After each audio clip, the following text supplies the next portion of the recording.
పవన్ కళ్యాణ్ కోసం రంగంలోకి దిగారట అఖిరానందన్. మరి అఖిరానందన్ పవన్ కళ్యాణ్ కోసం రంగంలోకి దిగినట్టుగా తెలుస్తోంది. ప్రస్తుతం వీటికి సంబంధించిన విషయం అయితే ఇప్పుడు సోషల్ మీడియాలో సైతం ఎంతో వైరల్‌గా మారుతోంది. అలాగే అభిమానులు కూడా వీటికి సంబంధించిన విషయం తెలిసి ఒక్కసారిగా షాక్‌లో ఉన్నట్టుగా తెలుస్తోంది. Power star Pawan Kalyan Janasena party కోసం ఆయన వస్తున్నట్టుగా తెలుస్తోంది. ఇప్పటికే అసలు ఆయన లుక్స్ ఉన్నాయి. అసలు మెస్మరైజింగ్ అన్న సంగతి తెలిసిందే. నిజంగానే అఖిరానందన్ చూడ్డానికే జూనియర్ పవర్ స్టార్ లాగా మెరిసిపోతున్నారు.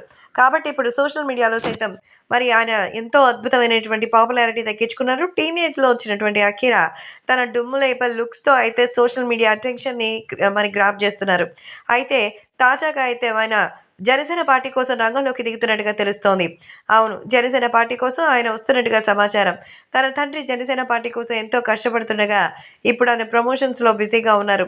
కాబట్టి అటువైపు పార్టీ ప్రచారము, అలాగే ఇటువైపు మొత్తం ఈ విషయాలకి సంబంధించిన విషయంలో మరి చాలా జాగ్రత్తగా ఉండడం, ఖచ్చితంగా జనసేన పార్టీలోకి ప్రచారం చేయడానికే అఖిర వస్తున్నట్టుగా తెలుస్తోంది. ఈ విషయం తెలిసి అందరూ కూడా ఎంతగానో షాక్ అవుతున్నారు. ప్రస్తుతం అఖిరాకి సంబంధించి జనసేనలో ఆయన పాల్గొనబోతున్నారని తెలిసి అందరూ ఎంతగానో షాక్ అవుతున్నట్టుగా తెలుస్తోంది. మరి అఖిర వచ్చి ఏం చేయబోతున్నారు? అఖిర జనసేనలో ఎలా మరి ప్రచారం చేస్తారనేది చూడాలి.